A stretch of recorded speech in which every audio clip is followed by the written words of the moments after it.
আপনার নোয়াখালীতে বিগত আপনার 15 বছরও আমি এরকম দেখিনি, মানে এরকম অবস্থা।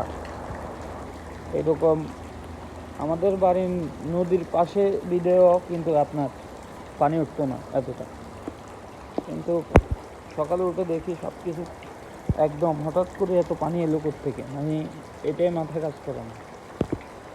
ক্রমশ বৃষ্টি হয়েছে, কিন্তু এরকম এত উঁচু জায়গা, আমার বাড়ি সবচেয়ে উঁচু, এত উঁচু জায়গা আপনার এইভাবে পানিবদ্ধ হব, আরেক আর এক বৃষ্টি হলে মনে হয় পানি ঘরে ঢুকে যাবে। আল্লাহ সবাইকে হেফাজত করুক। দেখুন বাইরের দৃশ্য দেখুন,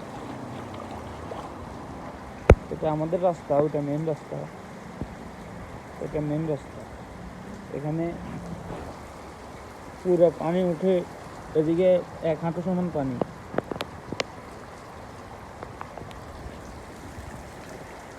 আর একটু হলো মেন রাস্তা উঠে যাবে মনে হয়। সবাই নোয়াখালীর মানুষের জন্য দোয়া করবেন, যেন আল্লাহ সেফে রাখে সবাইকে। ভালো থাকবেন।